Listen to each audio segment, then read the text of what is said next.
Yes. Welcome to the Letcha podcast. It's your boy EK in the building, and welcome. Now we're gonna talk about our panel today.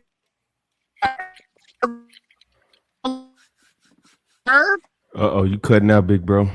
You sound crazy. I couldn't hear you. You sound robotic, homie. Let's do it. Can y'all hear me? Can y'all hear me? Yeah, I can hear you, double. I can hear you. Yep. Can y'all hear me still or no? Yeah, we can. Yeah, we can hear you now. It sound like you running underwater, nigga. He running back to that Wi-Fi box. I am. I'm swimming. So what's up, NWO? What we got? What we talking about today, sir? What we talking about today? Well, man, we got my boy Red Pill Crip in the mother building. What's up, my man? How you feeling, What brother? it do, man? Glad to be back to this shit, boy. It's been wild for me, man. Y'all niggas is a breath of fresh air. Pause.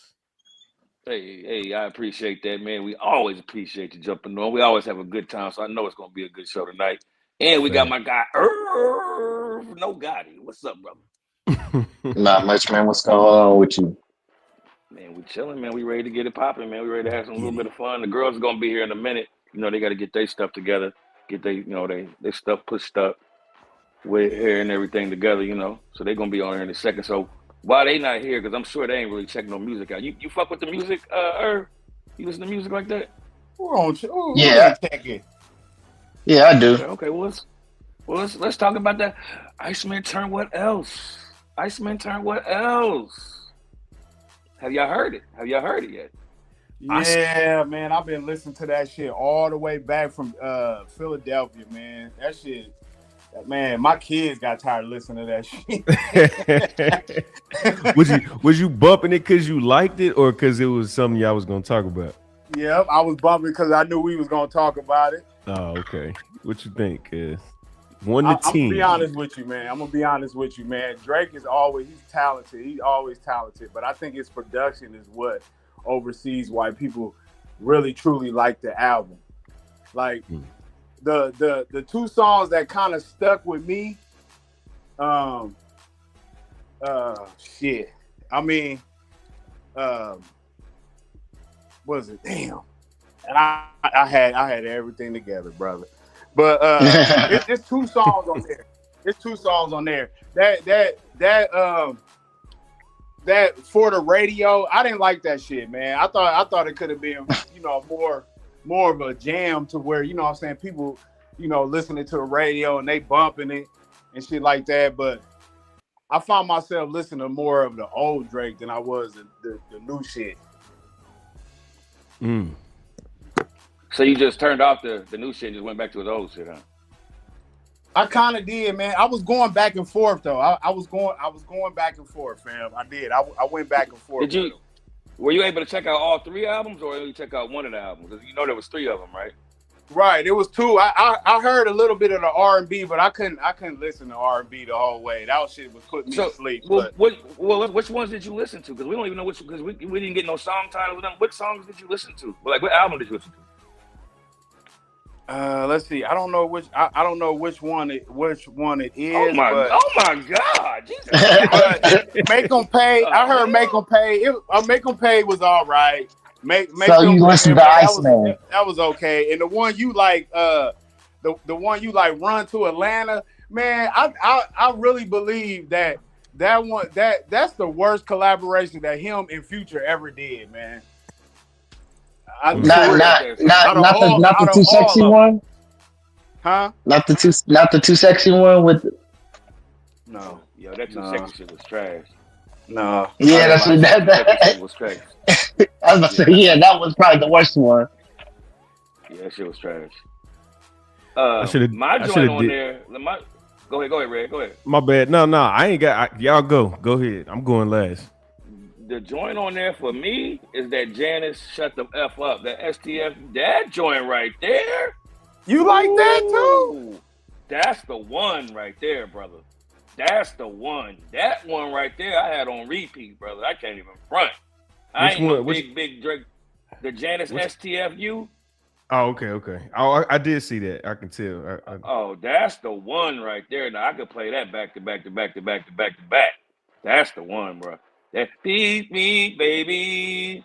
Oh yeah. Beat me, baby. Oh yeah, that shit is. Yeah. Beat, beat, That's beat, that's baby. that early That two joint right there thousands. goes. That's that early 2000s 90 feel. You know what I'm saying? When they step into that pocket and they get that, because that's that shit that lasts forever. But You know is it the production though? Nah, it's the melody. It's the writing. Well, yeah, it's the melody and the writing, but the beat. I didn't even got to the beat. The beat is silly. When I first heard it on the headphones, when I got in the car, I said, "Oh my god, this is nuts." I don't know who Janice ST. The only reason they call it Janice STFU is because that's the beat tag. It ain't song ain't nobody named Janice or nothing. The beat tag just say Janice STFU. So whoever that nigga is, I need to hear more production from that nigga because that beat is crazy. Cause that's the name of the am I tripping producer? her? Okay, yeah. Nah, that beat's hard. That's his beat tag. What about silly. Whisper? What about Whisper My Name? I think that's a good song, and it's probably gonna grow on me, man. Once I hear more and more, though. That motherfucker, that joint is all of them is nice to me. On the one with the Michael Jackson glove, all of them joints is nice, and he's rapping his ass off. To me, he's really rapping about everything that's been going on, about other stuff. Because to me, the big thing about Drake is everybody's been saying he has no growth. He's always talking about the same stuff as a 20-year-old kid would rap about. And so he's even acknowledged that in the songs. He's talking about. He said it. Yeah, I know I need to start talking more about this, but you know what I mean. You know what I mean. This is what it is right now. You know what I'm saying. But Drake's always been an open rapper, man. And he like I said, it's almost like you're reading his diary when he raps. To me, it sounds like he's reading out of a diary when he raps. Yeah, that's a good. I like how you put that. That's a good assessment. Yeah, that is a good assessment. Yeah, that is. But like you said, he still didn't grow. He's still the same. He didn't change anything different from this album, from his previous album. But not saying it's not a good album or anything. I think it's cool. I like the couple. Let me ask you this. My bad. I didn't mean to cut you off, Herb, but let me ask you this. Let me ask you this. Yes. Is any of those songs? Is any of those songs you feel like that you would go to and be like, you know what? Let me play this in my my CD player. Why you trying to? I mean, call us old? Nigga, what year? This nigga called us old, low key. So there's been a couple times like right now, like I go to the songs because I like the beat, but I ain't really set the time to actually listen to it. But then when I some of the times when I sat through the song, I end up like skipping it because I'm just like not feeling it no more. Yeah. Halfway through the song. Even though I think the song is good, but I just think like when I listen to what he's talking about, it kind of I get in and out of it. Not saying I don't understand what he's talking about. Not saying I don't understand what he's talking about. I just feel like it's just. I see the comparison. Are you catching the ball? Yeah, no, I am. And I just feel like I'm just like. What are you ranking his bars? What are you ranking his rap level on this album? What are you ranking how well he was rapping? Or 5 be the best? 5 mics is the topic. What are you giving him rapping wise? Wait, you saying what's the best? 1 out of 5? 5 is the top. Out of 5 mics, what are you ranking him? How well is he rapping on that album? To you? I mean, so look. This is my issue with it. So if we're talking about, because you can't like the way he's rapping. No, I'm not skipping. No. I gotta explain. I gotta give you the word because there's 2 different things to it. One, it's his punt. It's his wordplay that he uses, but there's really no context behind it. I mean, there is context behind it. It's just a boring story we know about already that happened. So it's just kind of simple wordplay, but some of it I mess with it. I'm like, all right, that's cool. I feel that. But then when you're talking about it, I'm like, okay, bro, that was like 2 years ago. Wish you would have dropped it sooner. But it's just like I feel like he's just picking at people again. When he's some of the songs that he's rapping in. But I do got some songs that I try to listen to again because I like the production of it. That Janice Shut the Fuck Up. That one STFE. That was a really good one. Whisper My Name is a really good one too. I think so. Like don't get me wrong. Like he got some good songs, but it ain't like that one like what's that one with the cover album with dang. I can't think of it, but this one ain't one of my like top 5 or anything like that. If you talking about Drake albums. So you gonna answer my question, Irv, or not? Out of 5 mics, my nigga, how? 3 mics. 3 mics. Thank you, sir. Thank you, sir. 3 mics. What's up, Q? Hey, hi everybody. It was good, Q. What's going on? Y'all What's doing? going on? Nothing We much. talking about this Ice Man. We talking about this Ice Man. Did you able to get a chance to check it out? Any of the 3 albums? No, unfortunately. Dang. Tell us why. Tell us why not. Tell us why not. Yeah, Like, what happened? Why? What had happened? You Oh, you said Iceman? Yeah, Drake. Just I got other stuff going on, so I ain't been able to do Focus that. on the Canadian rapper. Yeah, man. Let me jump If it was in. R. Kelly, it'd be different. See, if R. Kelly come out and he come out of jail and drop an album, it's over. The internet shut down. Verses is set up. This is gonna be a bigger rollout than Max. I ain't gonna lie. It's not what we expected, I guess. It's like almost like I get why you like some of the songs, but it's like, come on, man. It's like it's not no bangers and shit like normally you get from a Drake album. You know what I'm saying? I disagree 1,000%. Well, tell me which ones you like then. Tell me. It don't matter. It don't even matter, my nigga. You didn't even listen to it. What's up, Red? What you got going on? Let me. Man, I did listen to it, man. That shit is big, though, man. He had his kids trapped in the car, but he always like. All right, so this is what I'm gonna say. Overall, you put out 3 albums. For one, if you're not a Drake fan and you actually a hip hop fan and you like, fuck it, let me just get in the loop with what's going on. It's buyer's anxiety. You giving people 45 songs, 48 songs, I think it was. Like people want to hear the entire thing, or they get stuck on one. Because I know if I'm gonna break an album down, I want to listen to that one until I'm done listening to it. Then I'm gonna jump to the next one. When you got people skimming through 48 songs, you kind of take some of the value out of what the purpose of this. You know what I'm saying? Like, all right, let me hear the first one. Let me hear the second one. Let me hear the third one. They don't really get to give a good analysis on the album. So I think that was one thing that was messed up.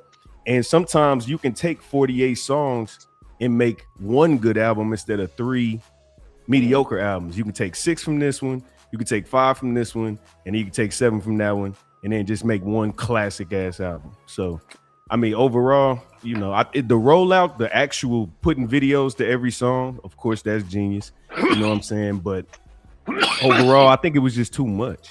It's too much. You know what I'm saying? Like even Academic said, bro, we're going to be covering this shit till Christmas. Because you gave us too much at one time. I feel that like you just threw that shit out there. Yeah, like, no, he planned it. But the thing is, it's just too much for we got TikTok and Instagram brain society right now. And can't nobody focus on no album for no, you know what I'm saying, for no 48 songs. Why come I could? And let me tell you this. This is the one thing I want to know is I can tell that nobody else has heard these albums. I can tell that nobody's heard these albums. I'm going to tell you why I can tell. Because of the answers and also the 3 albums thing. I don't know if y'all knew, but he had 3 albums to get out of his deal with UMG. So he dropped 3 albums to get out of his deal for one. But not only that, the 3 albums, one is where he's rapping. The one that Michael Jackson love, he's rapping to me. I give him a 4.5. The one with his mom on the front, that's the club one.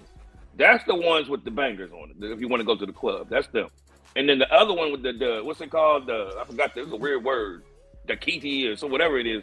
That's the one. That's the R&B one. That's the one where you and Habiti, whatever. That's the one where you and your lady get together. So, and we know how fast the Drake is. He's able to do all 3 of them joints. So he gave you all 3 of Drake's. And whichever one you like, you're going to like, because you got to like one of them Drakes if you like music. I don't care what. Hold on. That's are you a Drake fan? No. No, I wouldn't say a fan. I like Drake. I like Drake. When you say fan, I don't want you to think I got Drake T-shirts and shit like that. But I've been fucking with Drake. You ain't got no Al T-shirt, nigga? Yeah, I ain't one of them niggas. No. Shout out to my little brother though. He got an Al hoodie. He loved that. That's a Drake thing. I've been fucking with Drake since he came out though. Since he had the pea coat with the part in his hair. I forgot what mixtape that was, but I've been fucking with Drake before niggas was fucking with Drake. Me too. But I'm not a super duper fan. I was on Drake when the nigga on MySpace, bro. That's how long I've been fucking with Drake. Right. I couldn't even sell this nigga CDs, nigga. I was the CD man. I couldn't even sell the CDs because I had it so early. Niggas was like, I don't know what that is. Because the nigga had on a peacoat. The nigga's album cover didn't look like a rap album. He had on a peacoat. It looked like a senior picture or some shit. Yeah, facts. It looked crazy, man. He didn't come into his cool until about 2015 because that nigga did look like a Disney actor, nigga. But the music was always fire. It was fire. I can't lie. I was pissed off when I saw the nigga. The music was so dope, and then I finally seen the video. I was like, "What did?" All right, fuck it.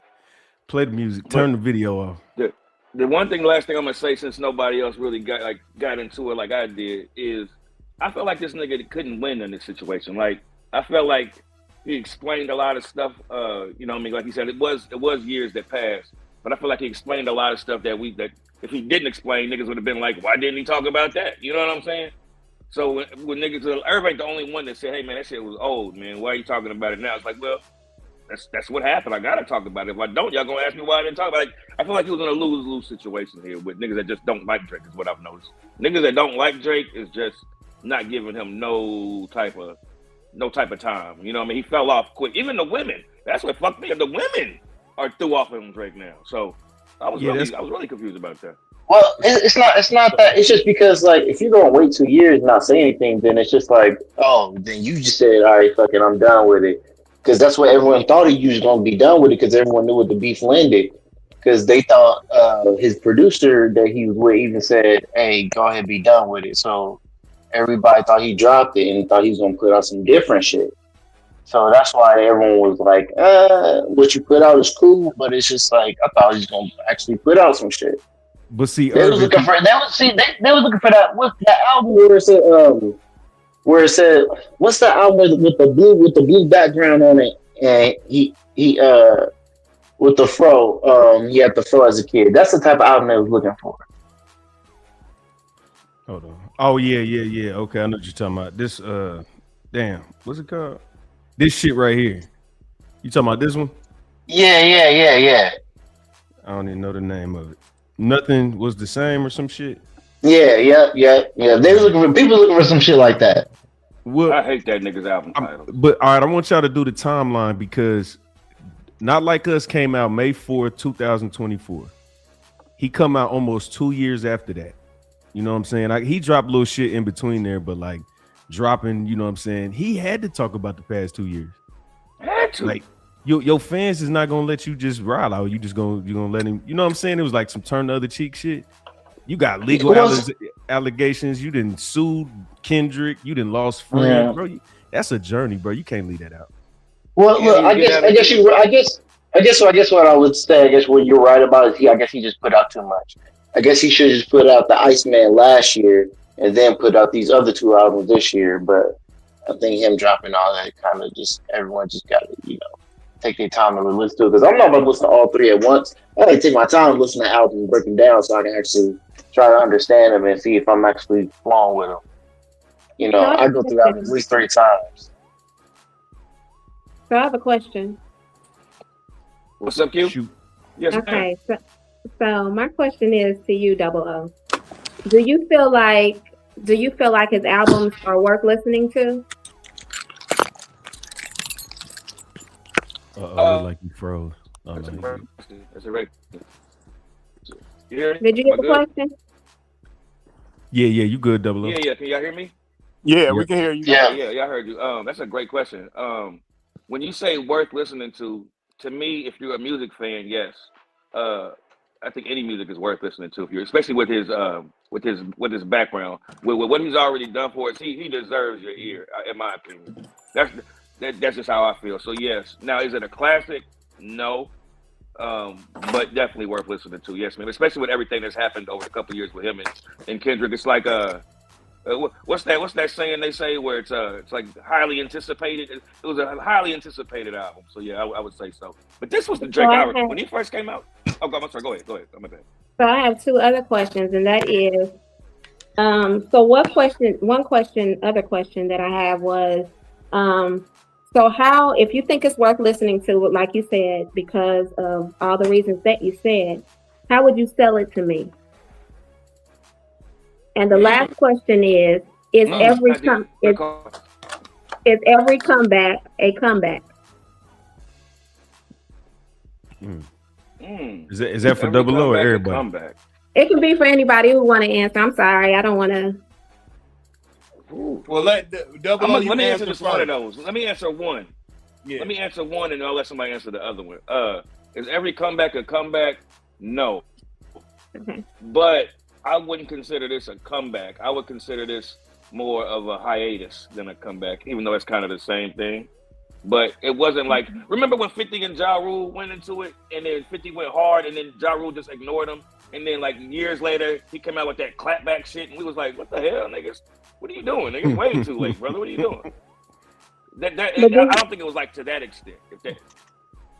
Okay, I'm gonna let someone else answer the last question, but I want to respond to that what you just said. Do you actually think that Drake is lyrically more sound than Kendrick? I can answer that. Yeah, I think they're neck and neck. Yeah, it's just they're rapping about different things. Look, I disagree, but I respect it. Not even, bro. Hey, hold on.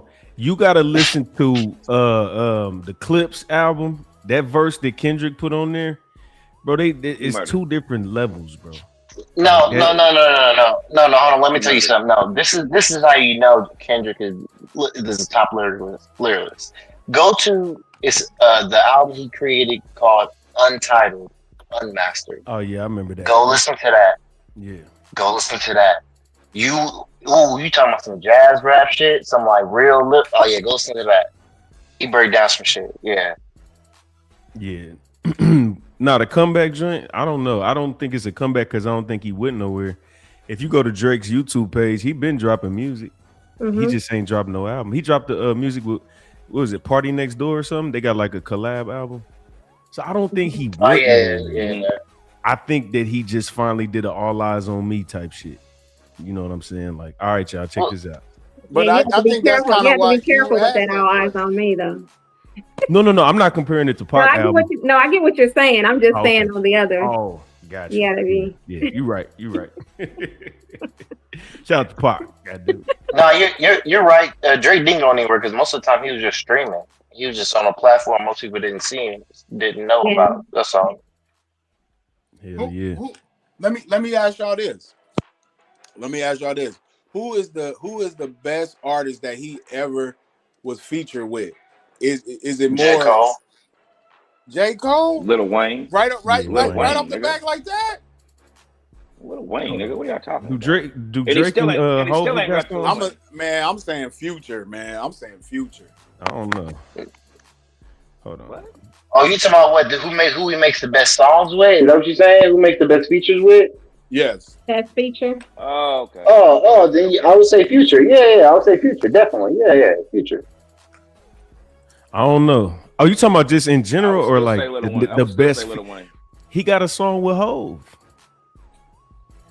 Yeah, but it ain't. But it ain't good though. Hold on, don't it's do cool. all that. It's good, but it ain't all that. You talking that pound cake shit? I don't know the name of it. It's called Love All. It's got the pregnant babies on the front of it. I mean the pregnant baby mamas. I think Drake. That was the Lover Boy album. Yeah. Yeah, I was listening to all those. I was listening to all those albums, and I think it's just his voice. Hey, you can even say Drake and 21. They got some good features together. Man, that bees on the table, man, that shit was trash. He could have kept him off of that, dog. He could have kept him off of that. Yeah, that shit. Did you listen to this? Did you listen to real quick on that Bees on the Table? Did you listen to the song before that? How it transitioned into Bees on the Table? I did. I did. I just didn't like the hook. I didn't like 21 Savage with the hook. He kind of was off a little bit. Yeah, I'm not a 21 Savage fan. That's the nigga that sounds like he just woke up. I'm not a fan of him. He got but what he was saying in the song before, what he was saying in the song before was he was talking about he got these. He said niggas got these contracts on my table for all this, millions, and I don't want no millions. I don't want millions. You know what I'm saying? Where the bitches at is what he said. Something about more millions, more than that. Where the bitches at? And then the next song is I got B's on the table, which means I got contracts with $1 billion coming up because I just signed. I dropped 3 albums to get out of this UMG deal. Niggas is now he about to get paid. That song, I just want to be free. The song, I just want to be free. He's singing about I want to be out of this label shit. This nigga's been eating off of Drake like crazy since he came in, like crazy. You're right. You're definitely right about that. $1 billion is gonna be easy for him to touch. Easy. So are you saying he not tied to Baby in them no more? No, he's done. He's a free agent there. That's it. Yep. Damn. Yep. That's why. That's the reason why he made those albums, because he already got a deal in place to where now that those 3 albums came up, now he's got a deal to where he's gonna get all his catalog, all of it. He's gonna own it all. That say a lot though. That say a lot. It do say a lot. That Kawhi Leonard, when that DeMar DeRozan line, man, that's top tier battle level rhyming, brother. I ain't hear it. What'd he say? What he said? He said, let me look at my phone. I forgot, man. But he basically said, he was talking about DeMar DeRozan. He said, I sent that boy to sack because I want him to be with the king. Something about the spur of the moment. And I don't know why we thought he could get us a ring. G-Pop sent us a real nigga from Diego talking about, he said, yeah, Kawhi, I don't know why we thought this nigga could get us a ring. G-Pop sent us a nigga from Diego, and we've been doing parades ever since. Like, the nigga put Kawhi Leonard, DeMar DeRozan going to getting traded to Sacramento, the Spurs. He did it, man. That boy can rap, man. That boy can rap. Again, listen, man. We ain't doubting that though. The thing is though, we always know he was good lyrically, but I just think when it comes to making songs, I want to know that. Wait. Hold on. Okay, listen. Real quick, I want to know then. Everyone talking about lyrically. Let me say something. Where do y'all rank Drake then, lyrically? Y'all rank in top 5? Hold on. No, not yet. Okay, I'm just making sure. Good. I'm just making sure. We got a game for all that. Right, cool. All right, I was just making sure because I was about to say, I'm like, I gotta get off this panel. Y'all talking about top 5. Well, hold on. Well, let me say this. That's really gonna fuzzle you and Q up. I don't put Kendrick Lamar in top 5 level neither. No, I don't either. I wouldn't put Kendrick in my top 5. Who would be the top 5? Hold on. I think EK got something planned for that. Hold on. I do. He want to do a drinking game. You want to play that drinking game? Man, I need to get a beer, cuz. God damn. Take your time. EK got a game he want to play. I'm right now. Where's my bottle? What's the game? I got some damn what's that shit called? That tequila. I got some Don Julio in the freezer. This little chick then left it over here. Okay, yeah. Go ahead and pull that out. No. It's called Take a Shot, man. I don't know how y'all niggas drink tequila, cuz I am a Hennessy whiskey nigga. And back in the day, Grey Goose in Bellevue. All tequila my way. All tequila my way. But tonight we going with the Jim Beam. Oh, Jim Beam apple, nigga? Take you an aspirin first. Get you a Excedrin and put it by the cup. How do we play the game first? Well, hold on. Before I agree, how do we play, man? Hold on. Before I just start agreeing to shit. What's the game? Right. Nah, you already got the bottle, nigga. The game is called Take a Shot. So basically what we're gonna do is we're gonna name out some artists, and then we're gonna see if they're better than Drake. If they're better than Drake, we're gonna take a shot. That's not a fair game, bro. It's too many niggas that's better than that nigga.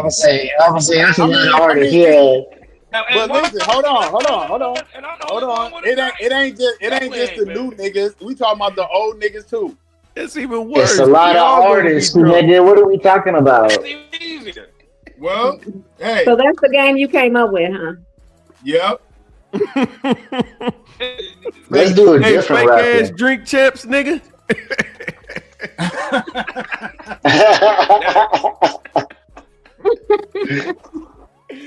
I mean, say it's a tie. I'm just curious to know who y'all think is better than Drake. Right. Name them, and I'll tell you right now. We ain't gotta put shots on it. Let me get this down, Julio. Hold on, let me get my cup. Let's go through it. Yeah, hold on, cuz. Let's start. Ladies first. Hold on, you ain't got no camera on. We don't believe you, nigga. I don't give a damn. I don't give a damn. I don't believe that nigga, man. Wait. How we know you really drinking, bro? Oh, you gonna see me drinking? I'm about to turn my camera on, man. I told you, I just got in, man. I'm getting myself together. Man, we've been live for 30 minutes, man. What are you talking about? Hey, man, don't let that liquor go to your head, man. Let you know. Who you talking about, me? All right. Here I go. I got my cup. Hold on. I got my cup. Nah, we don't believe that shit. Cut the camera on, nigga. I got my cup. Hold on. I'm pouring now. This nigga got his football cup. Sparkling wine and shit. When he played football and shit. You said sparkling wine. It could be. Where's the bottle? Can we? No, you don't need to see the bottle, nigga. Uh-oh. That nigga drinking A-Train. All right, let's go. I feel like I'm getting. Let's go. Let's go. Ladies first. Ripped over here. Pause. Man, let's go. Ladies first. We waiting on you. Conductor. Let's get it. Okay. Well, we're going right off the bat. Your boy. Is he better than your boy? Pusha T. Is anybody think Pusha T is better than Drake? Take a shot. God damn. I ain't about to be drinking, man, like that, bro. This is a lot of artists. Let's do this. I already drank. Don't change the rules. I already drank. Let me ask you this. When we talking about this, are we talking about as just the artist, or are we talking about who the better rapper? Bars. You talking about bars, right? Both. Because I mean, we want to hear one or the other. Because if you're gonna do who makes better music, see, hold on, because that's different. EK. Yeah. If you say that we talking about making better music catalogs and achievements and shit, that's different than rapping. Of course, Drake got 90. Yeah. Ain't nobody gonna drink. Yep. And then the white boy gonna win, and then we all gonna be looking stupid. Who? Eminem? Who else? Who you mean? Who? Thought you talking about Yellow Wolf. No, I'm just playing. Oh. That's funny. Okay, come on, let's do it. Let's. My shot ready. Man, I'll be back, man. Hold on. Uh-oh, Irby. Yeah, I'm listening. Go get it. I'm listening. Let me see what I got around here. Uh-oh. Got the blue cup going on. That Crip cup. Shout out to the. That's right, sir. That's right. This nigga ain't got nothing. Put the red out for the guy, for the boy. Put the red out for the boy. I'm about to change my hat. We're gonna make this game short though. We're gonna make this game. We've been on about what, 35 minutes. Hit him up. Hit him up, Red. We're gonna make it short. Hit him up, Red Pill. Okay. So hold on. Who you want me to pick the artist? Yeah, go ahead. Okay.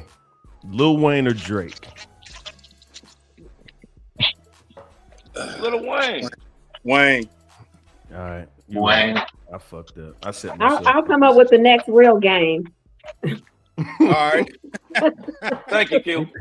Thank you, Q. That's cool. That's cool, Q. That's cool. No, I'm just playing. I'm just That's playing. cool. She filling out her Scantron. Y'all better leave her alone over there. Yeah, she ain't playing. She take notes. But go ahead, NWO. Who you want to bring out? Drake or Black Thought? Oh, Black shit. Thought, man. Black Thought. Come on, man. You trying to get me? Black Thought, man. I'm drinking a little bitch. Yeah. I said, fuck it, might as well join the community. Is it my time? Yeah, go ahead. Go ahead, Q. Go ahead. I'm gonna I'm gonna even throw this one in there. Nicki Minaj or Drake? Ooh, Nicki Minaj. Nope. I don't gotta drink.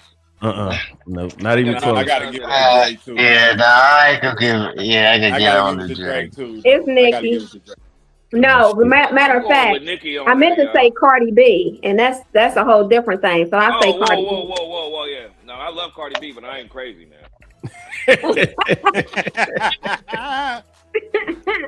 Some women are just better. No, you don't understand. I love Cardi B, but I ain't crazy. No. All right, I got one. Hold on, before you say it, before you say it, Q, do you think Cardi B writes her own raps, or do you not even give a damn? I believe most people have ghostwriters. Mm-hmm. Kendrick Lamar? That was a yes.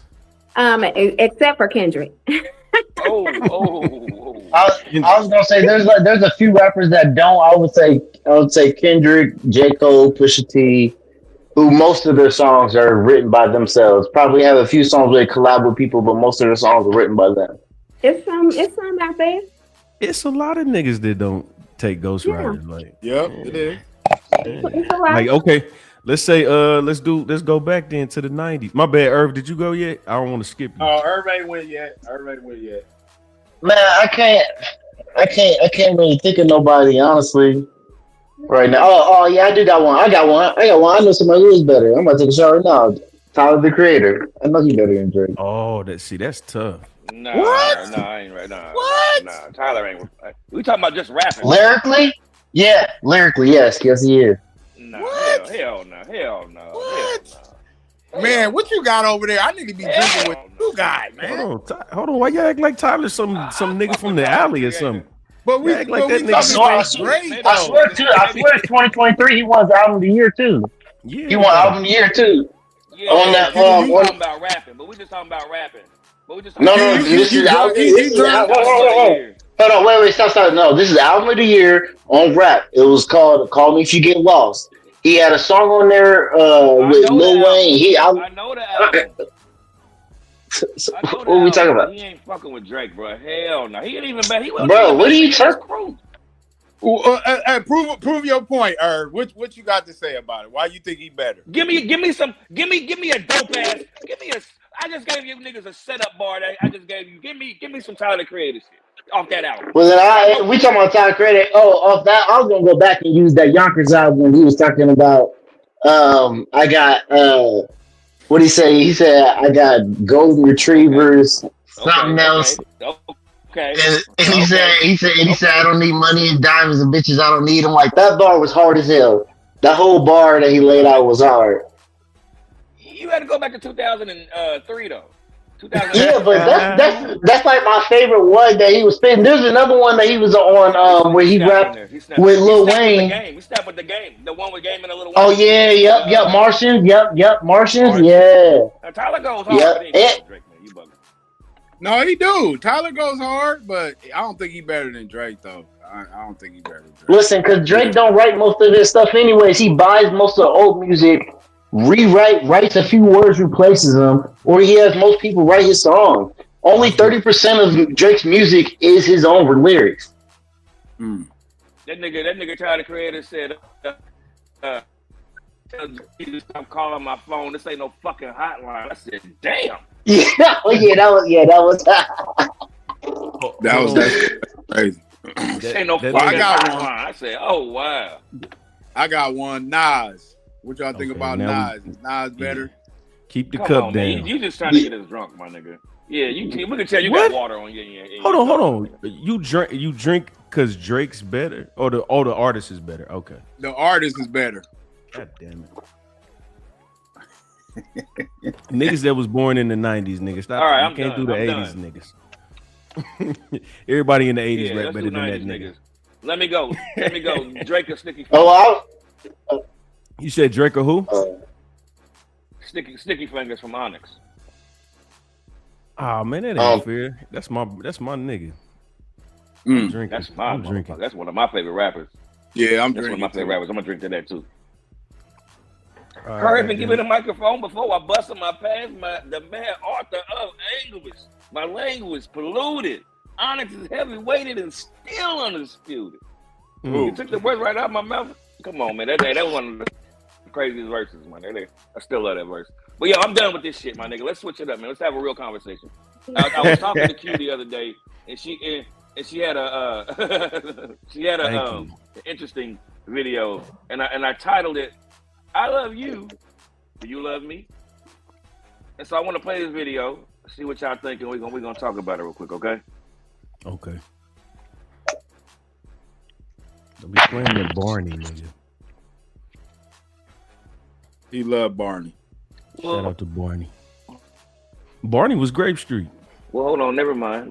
Hold on. We're gonna come back to this one because my video didn't load. So I'm gonna load it while we're doing this next topic. I'm sorry. We're gonna switch it to this one first. It's called, let's do it to the main topic, Black accountability. That's what I'm talking about, because this is actually kind of important too. I called it Black accountability. What you like about that? Black accountability. I like it. But I got these videos where shit's been going on, and a lot of people have been saying that we not taking accountability for us. The shit that we do. There was just some shit here at Riverside Park. I saw it on one of the, which is in Indianapolis, but there was a shooting or something, and they was trying to blame the police for it happening, for breaking up the crowd at Riverside. They didn't want them hanging out, so people separated and shots fired, and they trying to blame the police for them breaking it up. I'm like, wait a minute, that ain't how it worked, right? And so on top of that, this was in Fort Wayne, Indiana, right here. New at 5, Fort Wayne police released video of an altercation last Wednesday at the Tim Hortons on Ice Way in Fort Wayne, where an older woman died shortly after. Police say the decision to release footage stemmed from, quote, a dangerously false narrative from the initial video clip of the altercation that's been circulating on social media. Wayne 15's Taylor King walks us through the footage from the events of May 13th. Taylor. The Allen County Coroner's Office previously said it would not disclose details, but a report released today coincides with the FWPD statement officially identifying the woman as 75-year-old Anita Grayson. Fort Wayne police says they released limited information about the case out of respect for Grayson's family. The footage itself has no audio, but FWPD narrated the events in a press release. We want to warn you, the footage can be disturbing to some viewers. Around 8:09 a.m. May 13th, Anita Grayson entered the Tim Hortons on Ice Way to address an issue with an order she had received through the drive-thru. Once inside, according to FWPD, she began berating a 17-year-old employee there. A 20-year-old shift lead then stepped between Grayson and the teenage employee and repeatedly tells Grayson to leave. Wayne 15 is slowing down the footage to see the events clearly. The shift lead then placed her hand against Grayson to block her from the other employee. Grayson then shoves the shift lead and then hit the shift lead in the nose. Fort Wayne police then show a screen grab of Grayson hitting the shift lead. The footage continues. The shift lead then reacts and moves towards Grayson while swinging her arms in an attempt to hit her. Grayson then grabs the shift lead's face, and police say leaving scratches and knocking off her glasses. Grayson then grabbed the shift lead by the hair and pulled her to the ground and rolled on top of her. The shift lead can be seen swatting at Grayson's arm as she is being held by her hair. Two Tim Hortons employees moved in an attempt to separate them, but struggled to get the shift lead's hair out of Grayson's hand. An employee was able to separate the shift lead from Grayson. And during the struggle, Fort Wayne police point out Grayson pulled the chunk of hair from the shift lead's head. After the altercation, the employees went back to the counter and Grayson sat at a table and spoke to someone on her phone. Not shown in this footage, police say Grayson then laid down on the floor, and according to FWPD, the shift lead brought her a cup of water and a second employee checked on her. Grayson became unresponsive, and medics tried to save her life, but she was later pronounced dead at a hospital. Now, Fort Wayne Mayor Sharon Tucker declined an interview with us, but sent a statement before the release of this footage saying, in part, quote, "A life was lost and we mourn. I'm hopeful that through this difficult situation, we can come together as a community with a spirit of understanding and respect for one another. Let's surround the family with care while they prepare to lay their loved one to rest." The report from the coroner's office says her cause and manner of death are both still pending, but the autopsy findings noted, quote, "no significant contributory injuries." The situation was described by the coroner's office as a verbal and physical altercation. Jesus Christ. grandma, cuz. But why is she getting violent already? She's supposed to be the one to have the sense Yeah. and not be violent. Like, why do we always gotta be violent towards each other? Cause you got an order wrong. Like, go in there and talk it out. Like, damn. So hold on. What? Hold on. Because I'm trying to justify this lady walking in here. You fucked the order up. You forgot the fries. And not an excuse. You spit in my food. Now we got to talk. Right. You know what I'm saying? But where I just this is and this woman died. Yeah, that's crazy. And what was the employee supposed to do? Just let motherfuckers just do shit? Like, that's crazy, bro. I don't think the employees is wrong. I'm taking accountability for them for that old ass lady. Yeah, I agree. Q, what you feel about the situation? I know you seen it. How you feel about it? For me personally, I'm going to respectfully disagree. I'm coming two places from this. I always want to put myself in the situation of others so that I comprehend things the way I should. I want to say this: the incident not having audio is a problem because you don't know the interaction. So it's kind of hard to speak on something I can't view myself. To view or see or to hear somebody telling me what's actually seen. I saw the video before you played it. And it's not too much of anything that you can see. You saw her walk in, you saw her go over, and then kind of everything is a little bit of blur between some things, not all things, but just that beginning stage there. You don't know what was said. So there could have been disrespect had. And it's one thing that's going in an uprage in the world, the society right now, is conflict resolution seems to be having us by a chokehold. And so we don't know how to put down our emotions and handle things the way that we should. And so now we have a problem. I will say this further. It is sad to know that she passed. I heard that she had a heart attack. But I can imagine being 75 and having two or one person over me, and I'm 75, not having the strength I would if I was 25. So at some point, me being me is different. You're dealing with young ladies that don't know or maybe haven't been raised to respect elders regardless.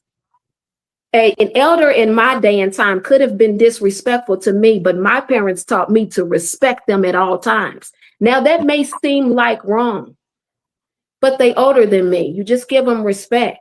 There is no way in this world I would have been on top of a 75-year-old woman beating her because I know if I just hit her one time, that would knock her out. You got to think about strength here.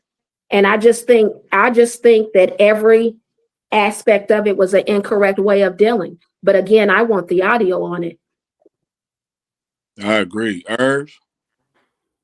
I'll just say after the old lady hit her and she reacts and hit her back and pushes her, it should have been the end of that. Understanding about just, yeah, this is the old lady, yes, she hit me, but you don't need to go to complete fight for that. It'd be different if a lady was armed or something, but it was nothing like that. It was an older lady. You could just hit her like the one hit, like you saw the old lady already fell down. So like you really didn't have to go that far. The old lady was wrong, and the reaction that she did with hitting her back is understandable. You don't need to go too far though when you're just reacting. I understand some people do it out of rage or emotion, but you gotta understand it's an old lady. Like you gotta understand where your advantage lays and just think smartly about that. Because who never knows, you could have got hit with a manslaughter case. Yeah, that's some crazy shit. And you gotta. This my thing. This ain't her first rodeo. That's what I see. She didn't got away with this shit. She didn't got away with being you know, whatever. If she don't get her way, whatever was wrong with the order, she went back in the store. She didn't show her ass a few times, and that never happened to her. Because if it would have happened to her prior to that, she would have never did that shit. She might have learned it 30 years ago. She might have been doing that shit once a year for 30 years, and then finally somebody got on her ass. But people had these bad habits, and people just allowed them to do it.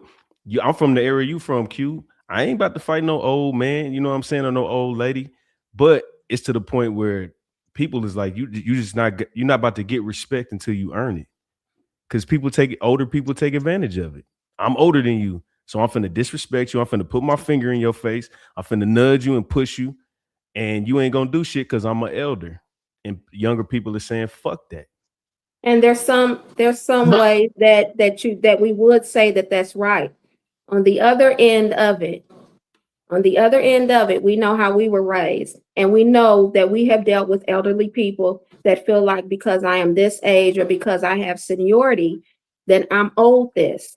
There is another way to handle it, and that's through wisdom. Yeah, I agree. Yeah, because like honestly, we really like when we talk about accountability, we all understand we want to hold her accountable for her actions. But I know, honestly, as Black people, we should at least want some kind of repercussion because of her death, though. We understand that she was wrong. We apologize for that. But, like, just because she died and you low-key, like, an old lady over kind of abused her, not only say over abused her, but, like, you whooped her ass. And just that alone led to her death. There should be some recoil for that. Like, I mean, I understand, like, if we really want, like, I didn't want to bring this up. I honestly didn't want to go this route. I try to stay away from these type of narratives or topics because they get so iffy at times, and I try to be fair all across the board. But if this was the other way around, we know how this would be. So that's all I'm gonna say to that. Yeah. So, but listen. Like I said, we all know she was still wrong, but still leading into somebody's death, it should be like I don't need someone to go to prison for it. I'm just saying, like, can we just see some type of like, hey, like we understand she hit you, but like you can't be beating people to death now. Letcha, no. But it's almost like I'm just saying. But listen, y'all know as well as I do. All it takes is for somebody to hit you and you lose it. Like you forget all consciousness, everything. All you see is red. Yeah, I know. And sometimes, listen, and we can see her day in court. Let her fight for self-defense. Then it's cool, but let her see it. You know what I'm saying? Let her see this equality. Arrest her still. Like it's cool. Like I get it, but like we still want to see some type of fight for us, even though we was in the wrong. If people really want to stand like that, or if we're gonna leave the ratchet people behind, let's leave them behind. That means all the people that be acting ratchet at the rodeo, let's get them out of here. Everyone that was at the riverside, get them out of here. People who don't snitch on other people because they're scared to hurt their family feelings, let's get them out of here. Let's start snitching on these people then. But if we're not gonna do that, let's stand up for her then. If we gonna help stand for all the righteousness that we do, let's stand for her then. If we not, let's stop being hypocrites about everything. It's just this is the borderline I'll be talking about. It's just kind of crazy because this is what we're doing right now is kind of being hypocritical because we should low key stand up for her if we're gonna accept all the other righteousness that every other young people do out here and not get these people locked up or anything like that. I'm just saying, that's my opinion. It was got me drinking this shit. So let me ask y'all this. It was simply a act. Before y'all say, let me ask you. Hold on, what Q's? Go ahead, Q. Hey, let Q go. Go ahead, Q. Go ahead. Yeah. It was simply an act of you know how we are when we get into the point is when we get to that point of rage, it's hard to turn rage off. That's why you have to be careful getting your mindset prepared for a rage moment. My daddy used to always teach me, he was a boxer. He said, outthink your opponent. Outthink your opponent. So the thing is, this is why I say I need audio, because there was probably disrespectful words back and forth. That's going to cause heat to rise. And so now you have a problem, and you may have had two people that would not back down from conversation of a disrespect. Now what's about to take place is when there's no self-control, you don't control yourself at that moment. So when I come into the store and I'm trying to get this hand, because I come on, we've all been in situations where we went through drive-throughs and people are disrespectful and you ain't trying to be disrespectful. And people go through problems and issues. They handle them a different way. Sometimes they bring them to work with them. And so let's be honest about the real whole truth. We are selective in how we want things handled, but the punishment has got to fit the crime. And because I cannot hear audio, I can't really say what the woman should have not did versus what she should have done. I will say this, and I stick to it. At some point, I know that if I am a certain stance in power, in my footing and how I move, I know that I don't have to hit you but one time if you're 75. It's overkill and it should be handled.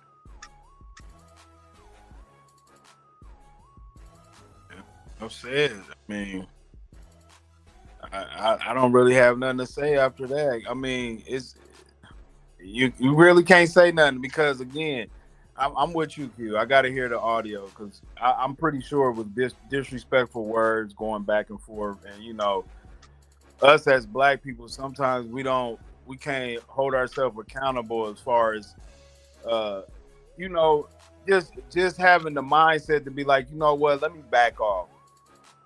It's like the more words that go back and forth, the more we ready to stick our chests out. And it's like sometimes we don't always need that. We always got to see the situation for what it is. It's like. And EK, I have a question. Why isn't the audio released on it?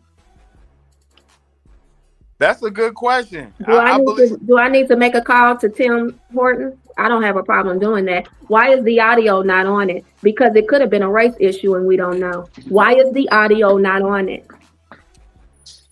That's a great question. But my answer to that, which I don't know, I could be totally wrong, but I'm not sure if security cameras get audio. That's what I was about to say. Okay. Not all of them do. Yeah. That's the only thing I could guess. But I don't know, so I'm not gonna say for sure. But then it's really hard to tell. Well, let me do this. Let me play devil's advocate a little bit. 75-year-old lady somebody gets her order wrong, right? And she comes in there and she wows the fuck out. Like, I mean, because honestly, she did throw the first punch. Okay. Not saying they should have beat her up. I really don't know what you do in that situation. I mean, as crazy as it may sound, I'm one of those guys that when a woman thinks that she can fight you, you might have to show her that this is not a fair fight. And I'm not saying beat her to death, but you got to do something to get this lady off of you. She's got your hair. She's not letting go. Yeah, they said she would not let go. They even said she got a whole palm of it when they finally got them separated. She was about it. Mm-hmm. She was bad. So I don't really. What happened prior to that, though?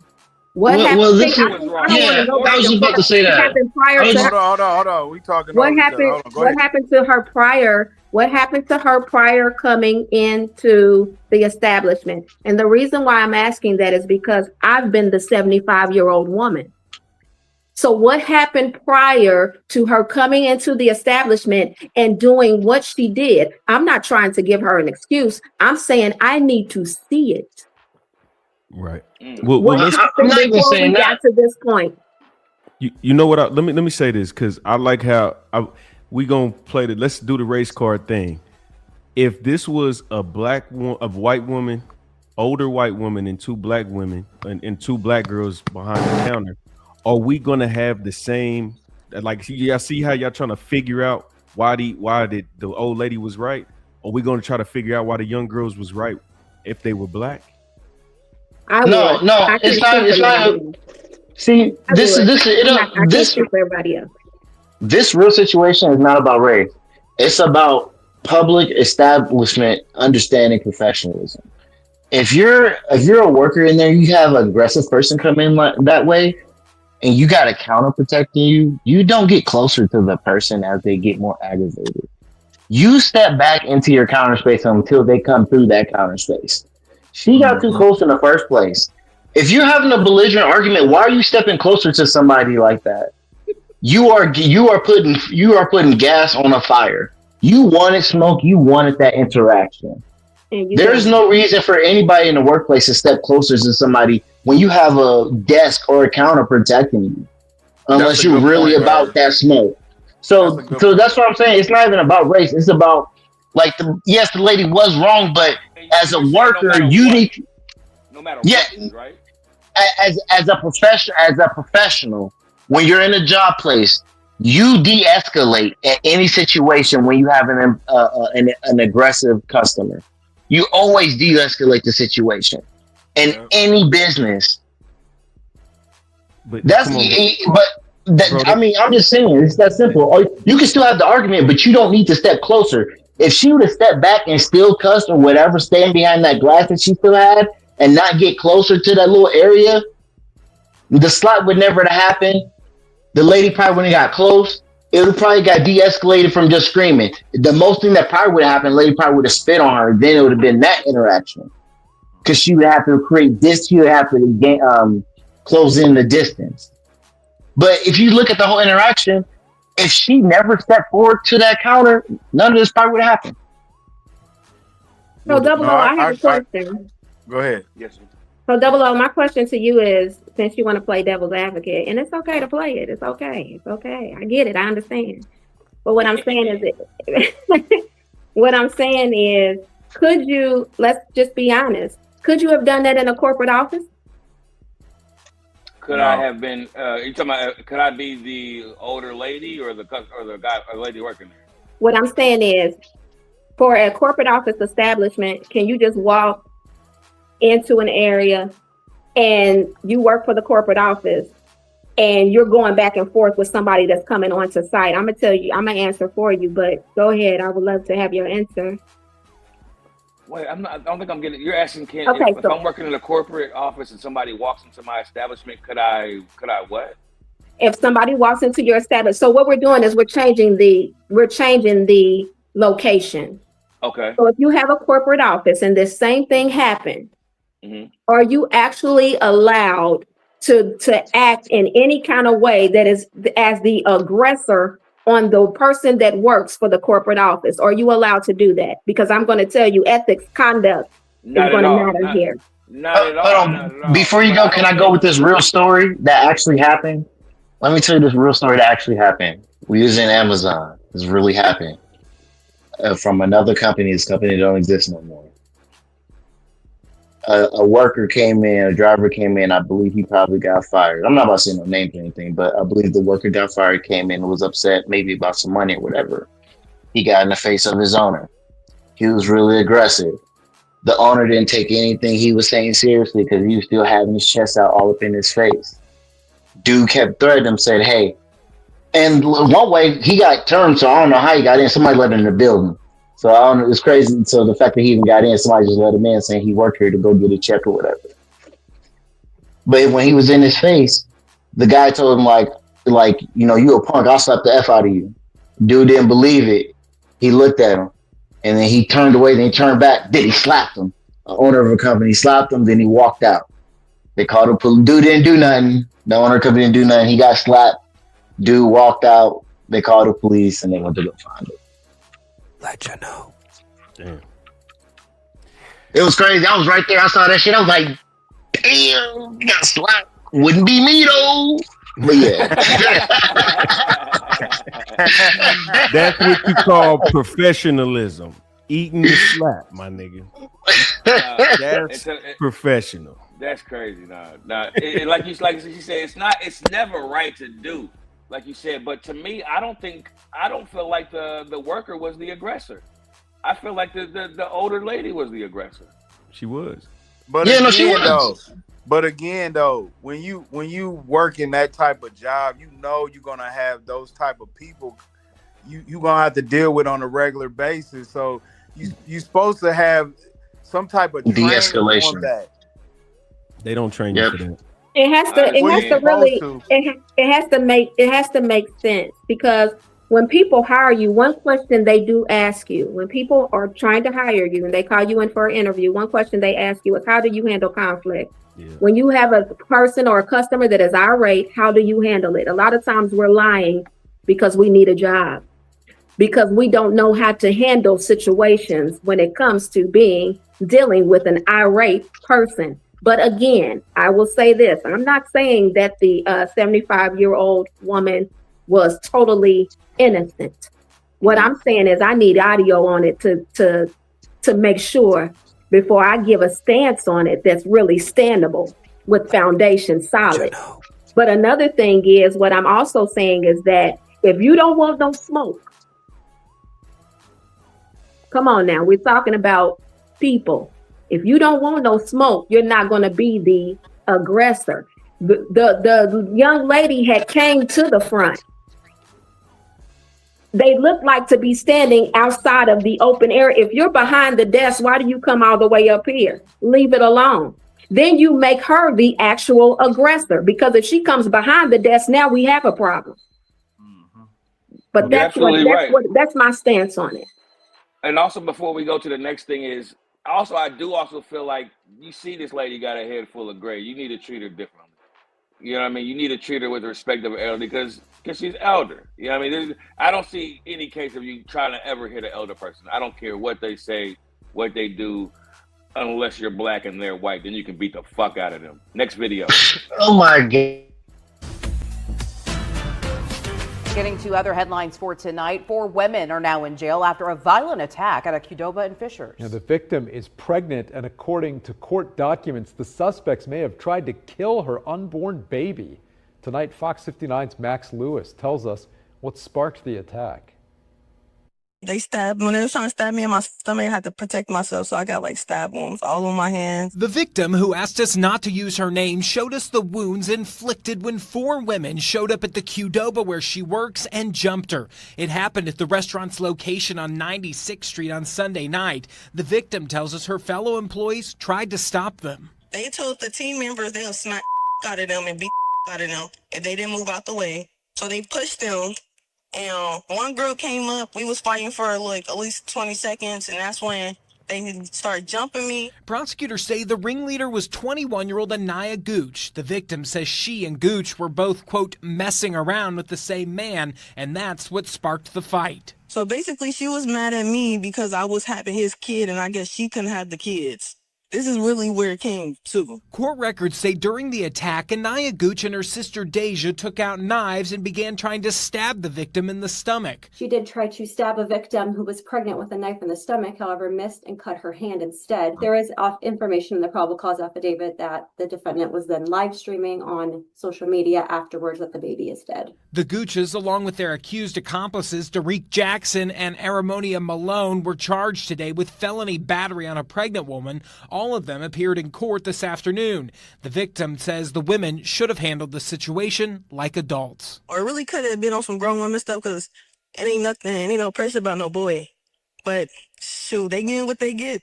So I'm not in jail, they are. In Fishers, Max Lewis, Fox 59 News. They going to jail. Yeah, I was gonna say lock these hoes up. Yeah, lock these hoes up. Go ahead, put them. Yeah, don't be out on the bar. I don't see nothing else. They guilty. I saw that video. Lock these hoes up. That's the opposite. See, now the young people. See how they started being aggressor, and it just got out of hand. It just got out of hands, and we. They came behind the counter, attacked, and attempted murder. Locked their ass up. Hell yeah. Over some DICK. No, because she didn't drink and smoke so much she ain't fertile no more. Now she mad.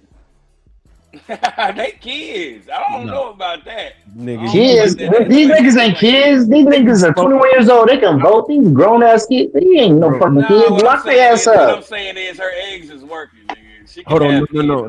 Not when you've been rolling backwoods since you was 10, my nigga. Y'all ain't see her put the mug shot back up. That is a backwood bitch.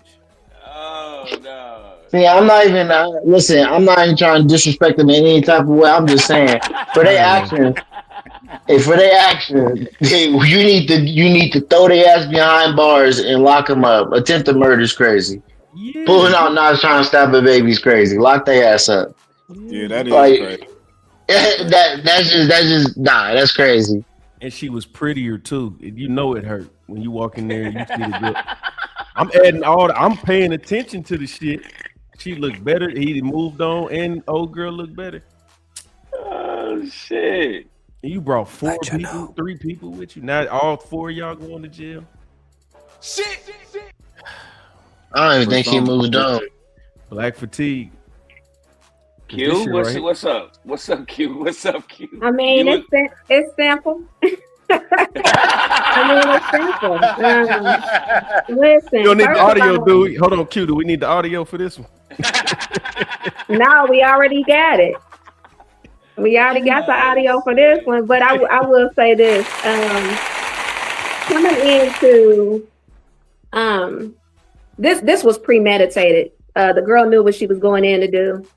But to have enough, like this generation of people and how we move, that we have no respect for anything. We don't have respect for establishments.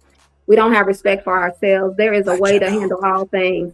But I will say this for the young lady that was actually hurt by all of it. They wouldn't have just been going to jail. I would have left him too. Hold on. What did he do? It ain't about what he did. Listen, I can't be in a stance. I can't be in a stance where your dogs don't know how to be tamed. I am a woman of a certain caliber. And so I can't be associated with that type of mess. That's called mess. That's called drama. That's not for a woman of my caliber. So because his whoever he's dealing with, because you don't know the whole story, who he was dealing with, she wasn't tamed enough to know not to ever touch me, I'd get rid of him. He's a problem too. And the reason why I say that is because that can't happen with me. Nah, you're right, because men know what type of women bring what type of drama. It's either they choose to deal with it or not. And they know if it'll spill over or not. They just don't care. If you love me enough, what you'll do is you'll tell me, listen, my baby mama or my ex is crazy. And then I'll know then to get out of there and quit, because there's other men out here that's well enough and deserve it. Hey, Q, love is a motherfucker though. It is. It's sacrifice. Yeah, but she probably it's all those things we don't know how to give. It's grace, it's forgiveness, it's all of these things. But you have to be careful on your choosing for the man and the woman. Yeah, no, I agree 100%. But you got to remember they 21s and we ain't talking about a 2001 21. Yeah, we talking about a 2026 21. But I can't be dying in my 20s. I still would have got rid of him. I can't be dying in my 20s. To be pregnant and to be stabbed over somebody that you used to be with at 20 years old, I would have let him go. That's crazy. Well, I think he's the baby daddy though too, so I mean he's gonna be around. Okay, and that's fine, and he can be in his child's life, but he cannot be in mine. Nigga, please. Show enough. I mean, let's be honest. Turn the tables. Go ahead. Let's be honest. Turn the tables. So make it. Y'all speak up for y'all. So would you have drama in your life? No. Is that something my that baby mama? Listen, if I got my baby mama pregnant, and then her baby daddy or boyfriend before me was mad about it, I still got to be in that kid's life. Like you can't just. Right. I still got if me and her still together, and I still want to be with her. Then I'm gonna be around. Like that nigga gonna have to get these. Me and him we gotta figure this out, homie. Well, good.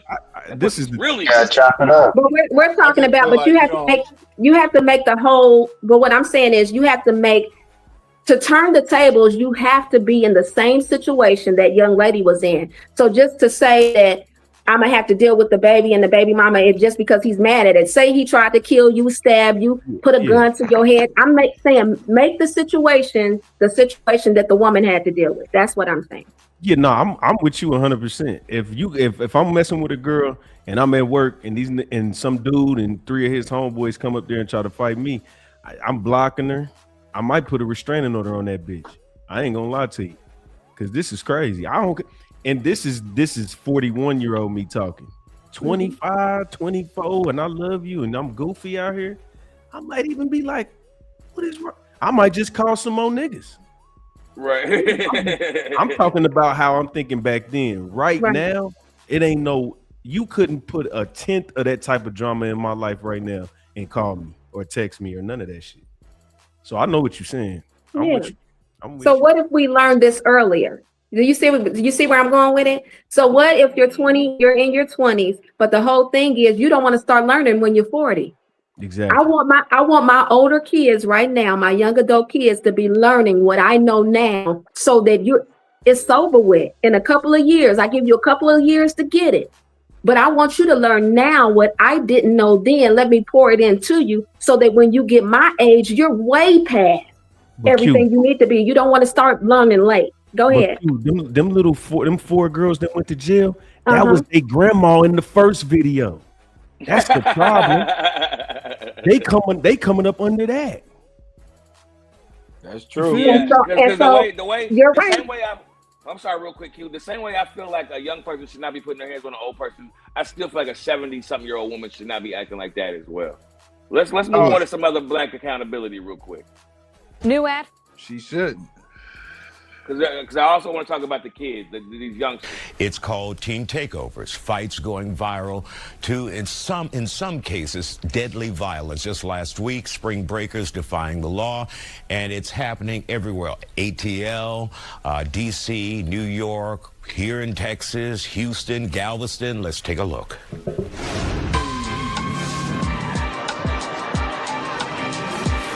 It's a growing trend across the country that's ending in property damage, violence, and even bloodshed.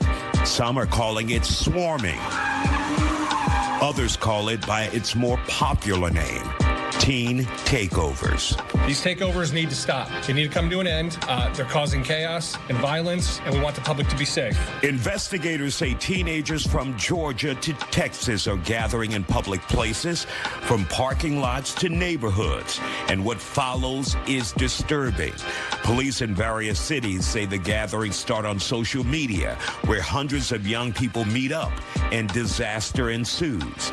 There have been shootings, drug use, weapons, and even murder. Law enforcement agencies around the country are asking parents to step up before their children's lives are ruined forever.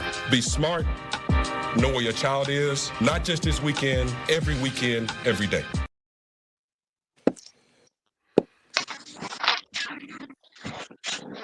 Hey man, these little gatherings of the hood, the Section 8 gatherings they got going on right now. I agree with the black officer dude. Why I don't understand what is. I mean, damn, I can't even lie, bro. We used to go to Black College Reunion, you know what I'm saying, down in Daytona Beach and all that, but it wasn't like looting and jumping on people's cars and shit like that. You know what I'm saying? Like, I don't know, bro. It just seemed like violence, no accountability. That's the way to go in their eyes. Like it's almost like they ain't got shit else to do but be violent.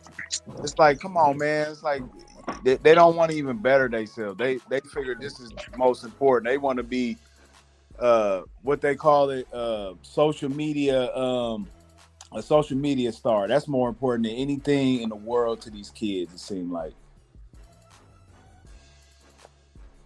I hate to tell you this, man, but you sound like the white man.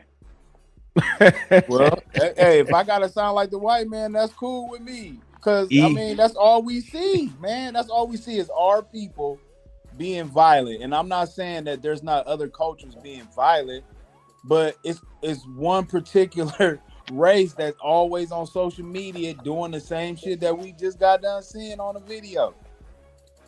Yeah. Look, to be honest, I was gonna say there's nothing wrong. Like a lot of people do takeovers. Like honestly, the takeovers really started with street racing, anyways. So it's just now the teams don't have vehicles and they're really just destroying property. They're taking new ideas and just becoming violent with it for no reason, just destroying property because they think it's fun because they don't own nothing. So if they can destroy other people's stuff, maybe it makes them feel better because now they gotta spend money on fixing that. People trying to bring people down to their level, you know, and really just ignorance and uneducated. That's how these things happen, and that plays a part because 73% of, I think is it 73% or the 60% kids can't read past the 8th grade level. Oh yeah, or 3rd grade level. I think it's like Holy hell. I think it's like 40 to 50% of the of people in the United States are functionally illiterate. Yeah, something like that. Yeah. It's crazy. Like I'm talking about people in the United States, yes, like can't read. Yeah. Let me ask you this, Irv. Do you think you think they trying to get a badge of honor by doing stuff like this?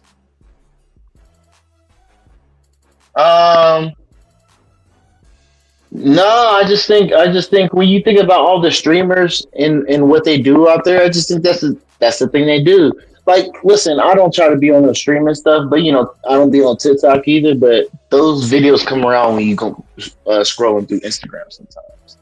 And when you scrolling through Instagram, you see some streamers just walk around being rude to people or pranking people or doing some dumb, ignorant shit. So young people see that, they follow that, they try to get a viral moment. You know, they know chaos is something that's entertaining to people. And what's sad is chaos is only entertaining to the young people. So when they're out there doing that, they're not going to go all back and watch those videos. So sometimes those don't go viral as most people think they should go.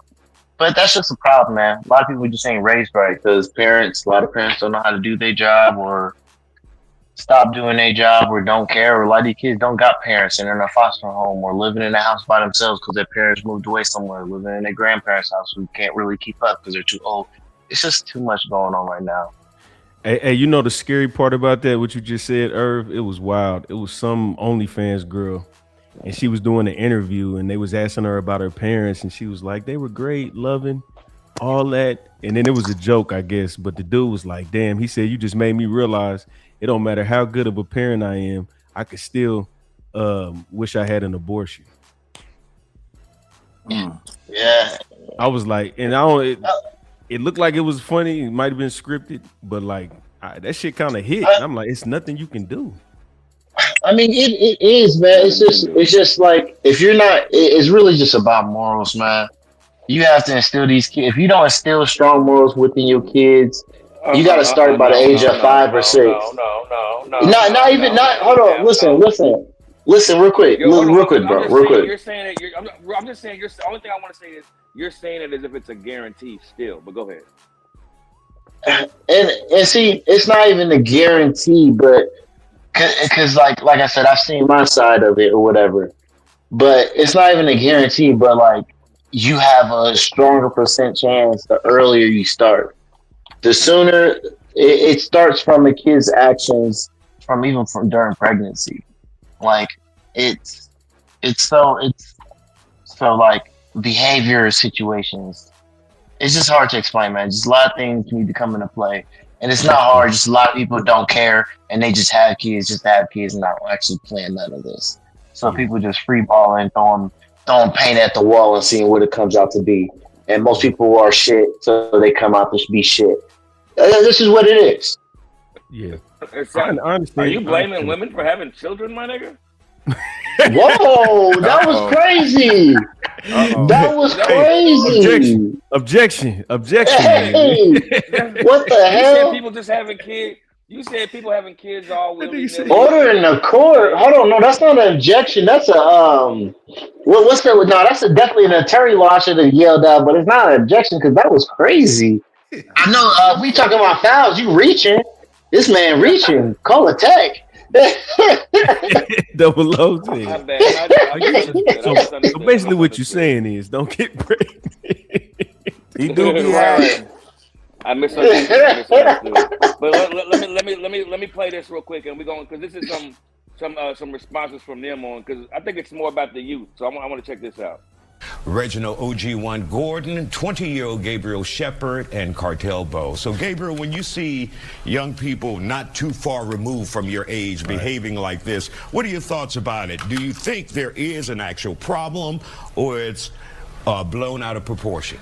When I think about a problem, I always, I point back to the parents because it's like if the teens are out in public acting a certain way, that means that they feel comfortable doing that, which means they were doing it in private, talking to the parents, and the parents are allowing that to happen as they're growing up. And then once they get in public, they start acting out, acting crazy. And Andre, what kind of problems are we seeing, if any at home, that would foster this kind of behavior? It's a lack of accountability. And I think it's systemic, from the school systems to the homes and community at large. There's a lack of accountability, and it just manifests when they're out in public. And so I just believe, man, that in the years that, we've been doing this work, from a Boys' Rites of Passage program with Mufasa's Pride, we're in our 16th year. And over the years, these boys have to be held accountable. And like he just said, at home first, at school, there's just a systemic failure of accountability across the board. And so what you see with this swarming is just the manifestations of little to no accountability. What a diverse panel. That was crazy. They had 6 walks of life up here. But that's good for the vantage points because you're gonna hear different perspectives, and then you can, once you put all that in one pot, you can start brewing up. You know what I'm saying? So, but I mean, the younger generation, they gonna point at their parent. They gonna point at their parents. That's 97% of what they gonna say. Well, it's the parents started the crib. But like I said, it's nothing you can do after they 18. The only thing, this is what I have observed. Only thing you can do when your kids turn 18 to leave the house, or if they leave, whenever they leave, is give them a conscience. It's nothing you can do beyond that. If you instill them morals and them values in them, a lot of kids are afraid to disappoint their parents. You know what I'm saying? And even if they want to do bullshit and go out to these places and they do not want to get caught. They don't want to fuck the police. They don't want their daddy to know. They don't want their mama to know. You know what I'm saying? But like that like was the Herb tear. said, That was the tear. You scared of daddy. Fuck what anybody else do to you. It was dad. But Q, I'm gonna let you go first, and then Herb, you can follow right after. Okay. For me, it was me and my father. Me and my father, Lord. For me, it was me and me. I gotta get my thoughts together. It was my mother and my father. But they instilled fear in us. So it's certain things that we did not do. I do the same to my children. My children are children that are not out there in that mess. They're right with me. I don't allow, and this might sound bad, but it works for my home. I don't allow a whole lot of going out in my home. I build my own society within my home. That means if I ever got a word that my kids were being disrespectful or anything, but they're going to be scared to do that because when it gets back to me, they are handled. I do not play. I live a life of that. I am known by people with that I am very firm mom and on my children because first of all, I don't want them to get themselves in a situation that I can't even get them out of. So I just rather you stay here, you listen to me, and then when you get old enough, then you go out. But by that time, I have already instilled in the things that you needed to live in this world. That's with everything you need, and their father does the same. You have to, your kids should, and people say this is wrong. It doesn't matter to me because my kids aren't out there. So you do have to, your kids do need to fear you. Yeah, they do need to have some fear where they feel like, wait a minute now. Check Mike. You hear me? I shouldn't be doing that because man, that's just gonna be bad going home too. Sorry, I lost a lot of signal there. What happened right there? What we just ended there? My bad. No, you good. She just explaining how she get down, her structure in her household. So what I'm saying is the swarming that's going on. So is I've seen the video already. Hold on, she's still talking. But these teens, man. He can't hear. Oh, okay, my bad. Yeah. Hey, Double O, can you hear when Q's talking? He can go ahead. No, I can't. I'm gonna refresh. No, he said he gonna go and come back. Go ahead. Go ahead and finish. Okay. Yeah, he just couldn't hear you. That's all. So the swarming that's going on really is not a old thing. It's just playing off different. It's more violently now because the police are waiting. They're really waiting on a bad move, and so we're in a situation where we have to grab a hold of our children. I don't care how old they are. Grab a hold of them and give them what they need. But again, I agree with the panel when it comes to teaching them when they're so young. You have to teach them for us to be parents and start teaching them when they're 14 and 15, man, that's almost too late because they're gonna, and I'm gonna be honest, I've been a mom where I've been tried. Some of my kids have tried me. They've tried it, but they didn't succeed because I'm not the one to play with.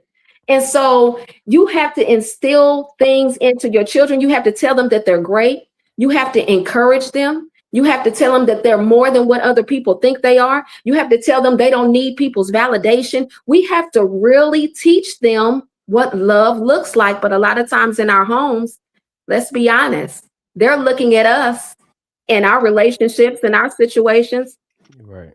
And when we're talking out of our mouth, but our action shows something different, how do you expect for them to listen? Right. It is what it is. Yeah, and another issue, that's 100% correct. Another issue a lot of people have going around these days is people talking about this old saying is, oh, I'm best friends with my kids. What the fuck are you talking about? Right. It's your fucking friend. Like, and this is where kids, and it's the issue where kids don't understand authority level, where they go out and disrespect police, and all of a sudden now they get hit with crimes, and they're like, oh, or they don't understand, or some people let the kids do whatever, and they come home and there's really no consequence, because you don't want your kid to feel some type of way about you. So these issues are built up to kids reacting as if and they have some sort of power of untouchability, but that's not true. And if you have a swarm of them, it's hard to collect all of them. But I think this might actually lead to a little conspiracy where if we can't find the parents of these kids, then probably half these kids that's all in these issues are probably coming from foster homes. And I think we have a real serious, and this might even speaks to a bigger problem about America, how serious the problem is with kids who live in foster home or well, I forgot what the other term is though for kids who don't got a home, or orphanages. Orphanages. So, and we don't really talk about that, but I ain't never seen a real orphanage in real life. I seen one. Listen, because you gotta understand this. You gotta understand this too.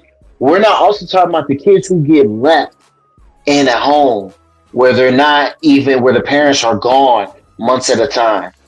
We don't where the adult brother's taking care of all the kids. Yeah. Those are little things we don't talk about. They just get dealt with, and people just do it. So that I think this shows that we have a bigger problem with that than what we really think. Yeah. No, that's a fact. They do. I mean, one thing we can agree on is it do start at the crib. It definitely started at the crib, but after they get out them doors, I remember it was at church. It said, like, right when you leave in church, it says you are now entering the battlefield. Like, when you walk out the church. You safe in the church, everything cool. You know what I'm saying? You with like-minded people, everybody praising God. But when you go out here, this is where you got to put the work in. This is where you got to be disciplined. This is where you got to show what you learned in the cathedral on the streets. You know what I'm saying? And I ain't learned a lot from church, but I remember that sign. You know what I'm saying? There's a wise man by the name of Sean Carter who said there's no church in the wild. Listen, but I'll tell you this: if these kids are gonna act like this, I think we might have to change. We might have to move up the age. Like, we're gonna call people kids and not really hold them to high consequence and expect this low level of them. We might want to change the voting age to 21 instead of 18 to be 100%. Let's do 25. Everybody don't need to vote. The criteria needs to be a little bit more strict. Because now you can just, like you said, we got a functionally illiterate nation, and they voting. Shit. No, like, bro, that's real talk. That's real talk. Like, it is that serious. They should hand them niggas some flashcards when they come in and be like, read this. Get away. All right, hold on. Let's switch it up. I got you ready, Q. We're gonna play the one me and you talked about, and we're gonna get into this, which is the one I said earlier, which I titled "I Love You. Do You Love Me?" Uh-oh. What happened? So a lot of men, they settle for women, that they don't love. You got me? Yeah. It's like he with her because she love him. So it's like, damn, you feel me? She got me. But he didn't But settle. he ain't all the way happy. Choice. That's a settle. He made that choice. It's a settle. He not all the way happy. There's another woman that he desires more than the woman that he with. That's the thing. Men. That's what I'm saying. Men do that. Men, I agree. Men do that. But it's like, is everything about looks? Okay. Hey, look, go ahead. That didn't go into detail enough, because what he said is true. But what she jumped to is like saying looks. That's not true. A lot of men do that because it's not that he don't love her. It's just the fact that she loved him so much, he wants to take care of that and adore her. So that's a different type of level. That's just really he's showing appreciation to that level if he actually commits to someone like that. Unpopular opinion. When the woman loves you more than you love her, it will work most of the time. When a man pedestalizes and loves his woman more, that's when it falls apart, because she gets bored and she loses respect for you. Just go to divorcecourt.com. I ain't saying it from my point of view, but that's just how most women are. They gotta love you and they gotta respect you more than you love them, because they will. And I agree with you that, and then I believe, and I was gonna say, because it's about reciprocation. When the woman loves you more enough and you commit to her, and the man shows you that appreciation, it just builds up the whole relationship stronger. But if you're talking about a man that loves her more, he's going to do things that seems more out of desperation, like it's being forced, and it just seems weird and unnecessary. But when the woman shows love and a man actually sees that and shows appreciation, and he really invests in that relationship is always going to blossom, because as long as the appreciation is there, the love will never go away. I'm with you. What you think? In most situations. That's what I said. Most, yeah. Don't say all. Because I was saying there is divorce out here. So Right. Who files for that shit? Women. I said most situations.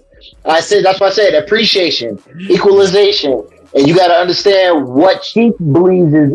She feels like it makes her feel you do appreciate it. But go ahead.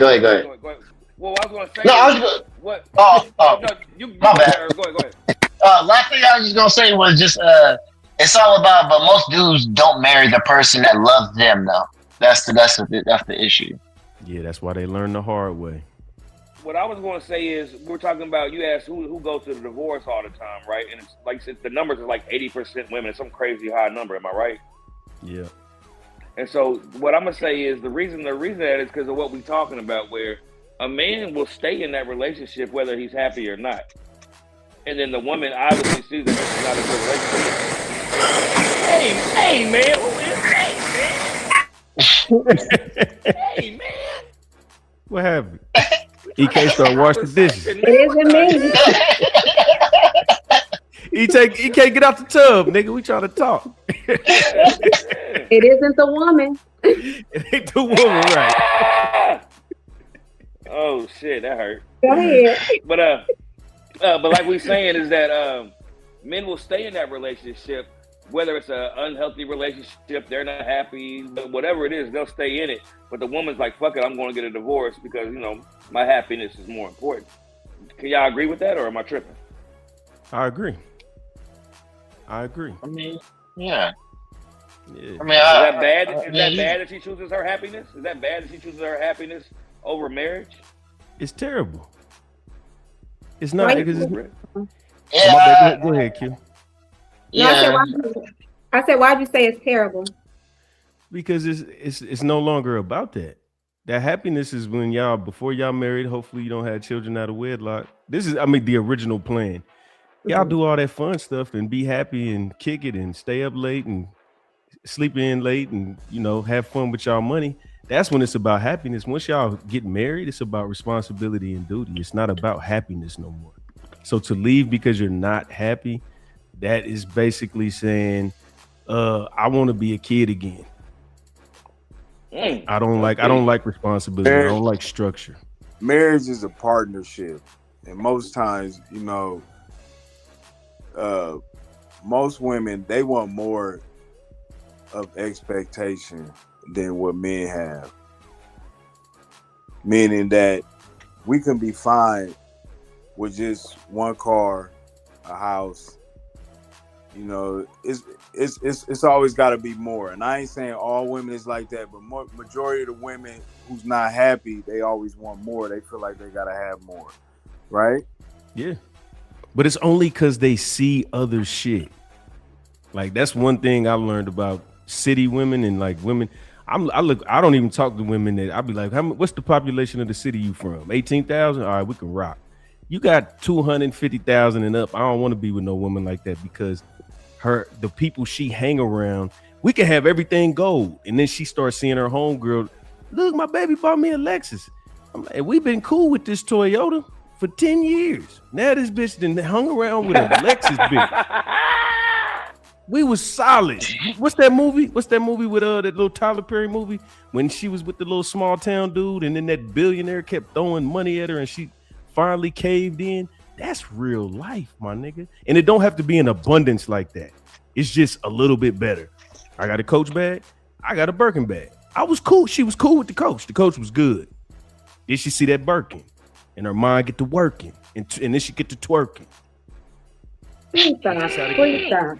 That's how the game goes. Please stop. I know you ready to shoot fire. Listen, all I want to say is there's nothing wrong for looking to get a raise from your business, from your company. That's what I want to say first off. But like I said, there ain't nothing wrong looking for a raise. There's nothing wrong looking for a raise from your company every 1 to 3 years. That's all I gotta say right there. But then on top of that, man, most people just marry for the wrong reasons, bro. This is really that simple. Dudes don't marry, like I said, if dudes aren't really marrying the women that love them because they're looking for something more. And then once they get something more, that person wants something more. So you gotta keep leveling up. Yeah.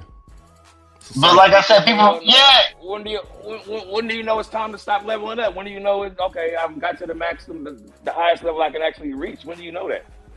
It's not no. It's you can always go up to. It's not about finding the highest level to reach. It's about finding the highest level where I can maintain a life of peace and still casual growth. That's what that's about.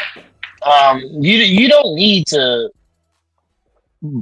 boost so your job or whatever. It's about really just, can you boost up your savings? Can you boost some of your investments? Can you double X on an investment? Can you improve on your life insurance? Can you, like, those little things? Those little things you should be looking at when you're talking about building a quality of life of moving small things. Because later down the line, when you're 50 or whatever, and your kids is out your house, they gonna be wondering where you at. You like, I'm in the Bahamas with the person you want to be with. That should be the goal you're looking at when you're talking about building equity or something like that. So when you have equity still coming in, where you're not struggling to work to keep a full-time job, where maybe if you're bored, you can just get a part-time job and still just chilling off of the money you got coming in from your investments and your savings from together.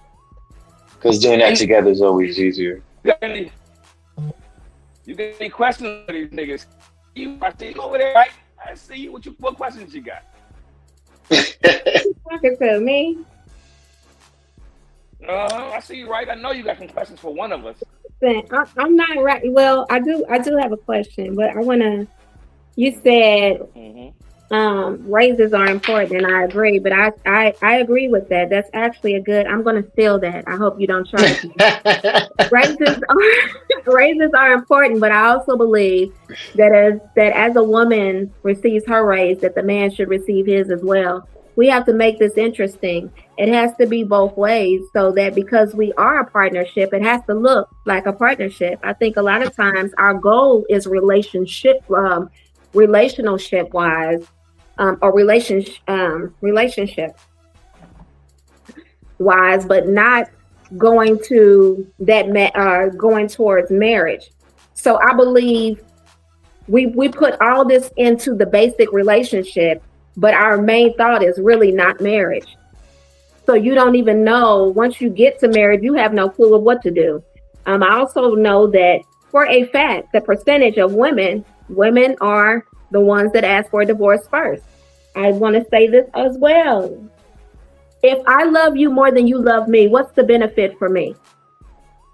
As soon as I find out that I love a man more than he loves me, for me, just me being me, that's a turn off to me. Because what does your love look like? I need your love to be reciprocal to mine. I don't want to be giving you grace and you give me half grace, or I'm giving you joy and I get 20% of joy, like you don't really want to be here, or I'm giving you compassion when it comes to situations, but I don't receive any. Reciprocation is definitely an issue, but what is my benefit if I love you more than you love me? But like I said that earlier, it's about appreciation. You would never know that as long as the appreciation equals the love that you're showing him. So that's why I said that earlier. But because it's correct. That's why I said when he said not love, that's kind of the wrong word to use, because even though I understand what he was saying, because when you're showing that amount of appreciation, you can't say you don't love that person. You can't say you don't care for that person. So it's just about showing that. It's just about knowing that love is there for that person, to uplift them and support them all the time. You reciprocating that energy about showing that appreciation and how much you actually care and that is there. Shows stability in a relationship. So if that level of appreciation is not matching that, and it can't be in, if you're looking in for financial things, obviously that's a wrong situation. It has to be more creative than that. Definitely. And if you're getting that, you wouldn't know the difference between if it's love or not, because it should be reaching the same level. That appreciation should reach that same level. The same way like for anybody. I believe there needs to be a look. It's the same thing as love is an action word. Hate is an action word. So if you love me, it should look like you love me. The picture should look like you love me. Now, it does not have to be perfect, but it has to perfectly fit me. Yeah. So again, what I'm saying is we can definitely work together, but with marriage being a sacrifice, I cannot be sacrificing half of my life and you sacrificing a minute percentage. That will not work.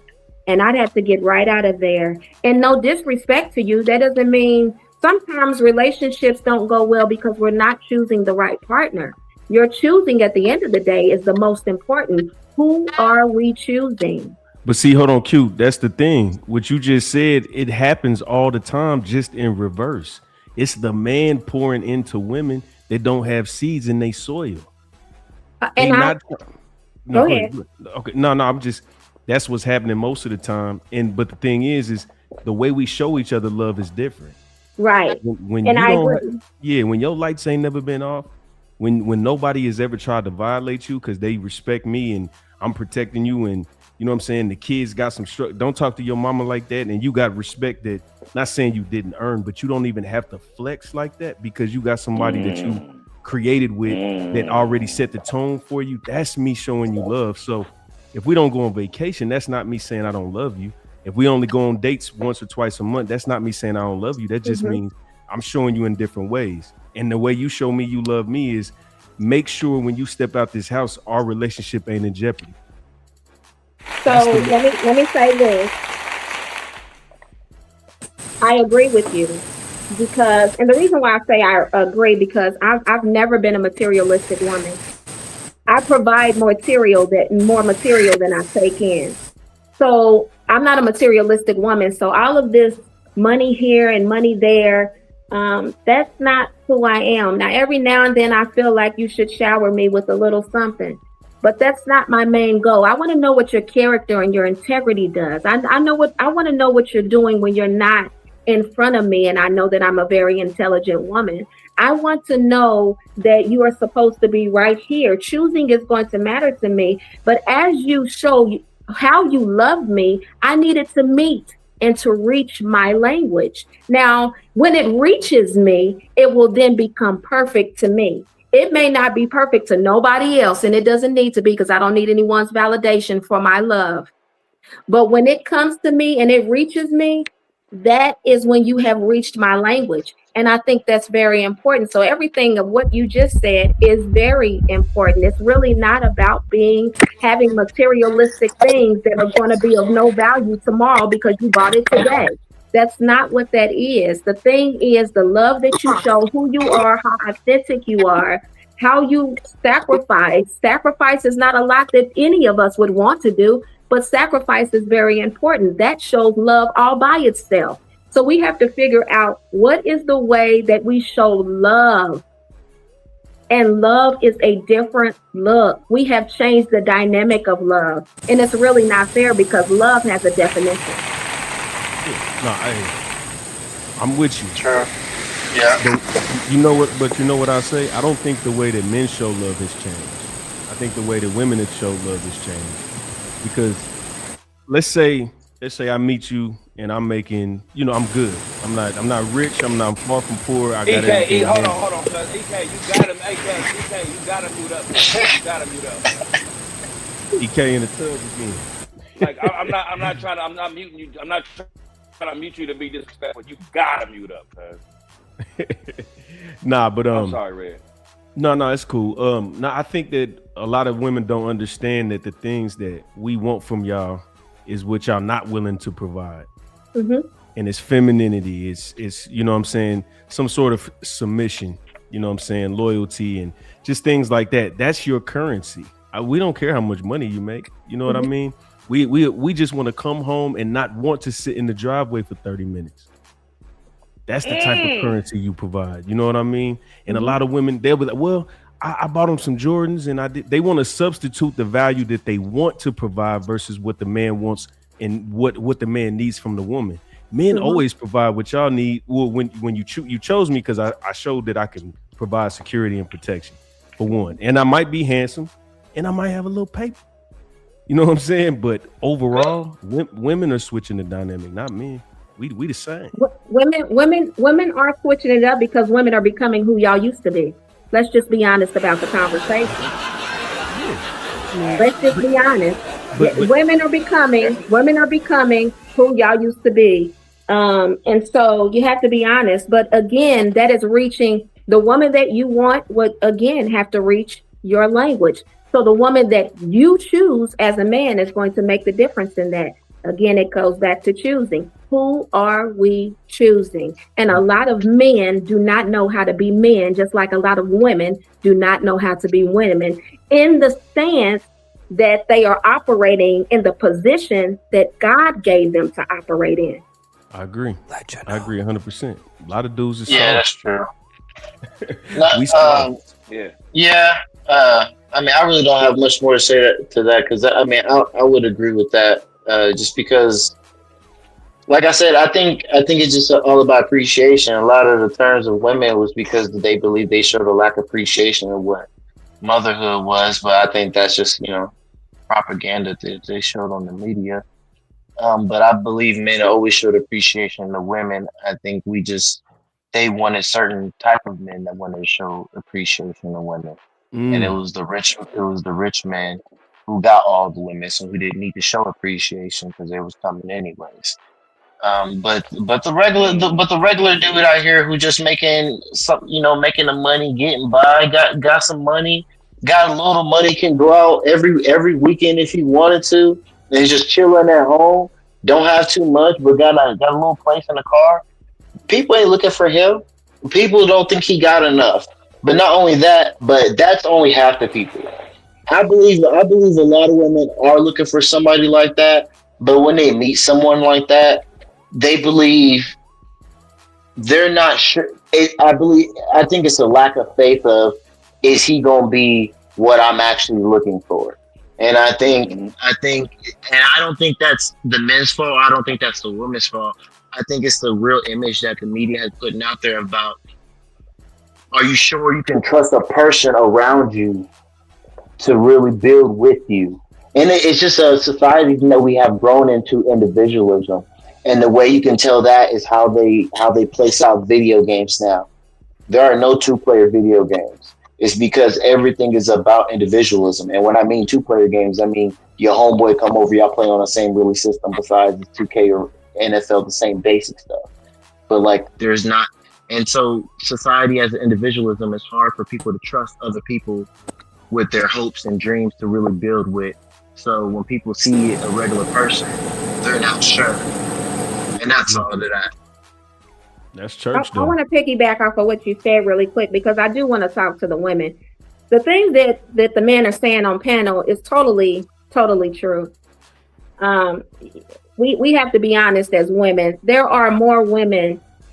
The ones that need to be seen are not being seen, and the ones that are being seen don't need to be seen.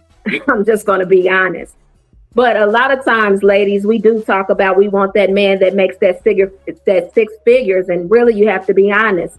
Do the percentage on it. Google it and see how many black men are making that. And we're saying we want a black man. A lot of times the black man has to work harder than anybody else. He has to work more hours than anybody else. He's underpaid. He's overworked. He's all these other things. So to ask for 6 figures, it's okay. It's okay to ask for 6 figures, but at least make sure you're making 6 figures or more, or make sure at least that it makes sense to you. A man's character and integrity will always override what he holds in his pocket, but you have to understand what that means to you. And I'm done. That's a fact. I wanted to say women real quick because like she said something. Can I just say, like, when she said the women that not get paid attention to, that is so true. There are a lot of actually decent women out here that really don't put themselves out there, and some of the dudes do see them, but a lot of dudes probably think, she lame, she don't really do nothing. I can't go out with her because she don't really do nothing. Or she always working, so I can't really do nothing. Yeah, I understand the women should make available time to meet with the man. But sometimes a lot of men are, I would say, short circuit or like really short attention. So yeah, people got a lot of short attention span. Yeah. So I think that kind of hurts the dating scene when it comes to that point, when it's looking on the women's side, especially when you're talking about women who are really not out there. They really focus on their own selves, but they really are looking, but they don't know how to really get involved because they're really not in those type of scenes. You could say like that. If you get what I'm saying. I got you. I'm picking up what you're putting down, brother. So, what's that? Oh, that's Incredibles. What's that? There's a little logo. We got our logo on some shirts. Oh yeah, that's hard. Oh damn! You gotta put them on the store. Yeah, you gotta put them on the store. Yeah, Get it. fresh in. That's nice. That's what it is. Hell yeah, but shit, hey y'all, do y'all got any more? I'm about to slide up out of here. I'm about to lay it down. No, I was gonna ask EK to take us on now. If anybody had nothing else to say, we done here. Well, I wanted to, before we go, did anybody want to get a shout out before we get up out of here? Oh yeah, shoot, Red Pill Crip. Make sure y'all sub to the channel. You know what I'm saying?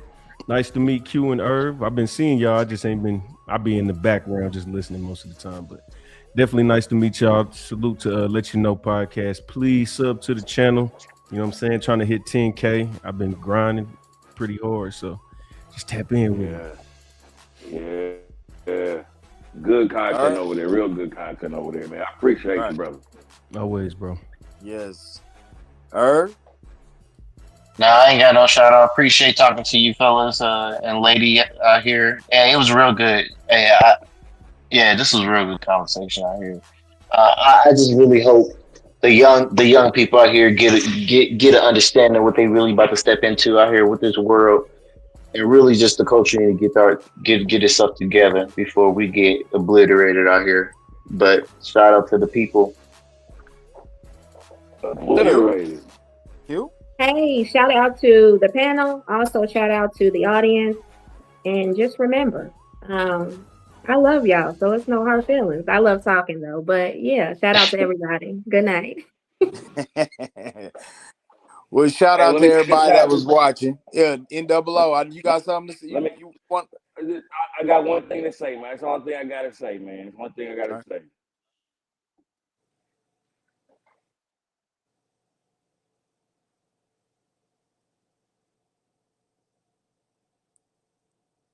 Uh-oh. I mean, is he on mute? Yeah, he is on mute. This man is something else. Hey, shout out to everybody who's been watching, man. Please, man, keep enjoying our content, man. We appreciate y'all, man. Appreciate the panel coming on. Irv, Q, you know what I'm saying? NOO, Ski. You know what I'm saying? The whole crew, Red Pill. Shout out to Red Pill for jumping on again, man. Appreciate him always coming on, man. But yeah, Let You Know podcast. We out, man. Peace. Peace.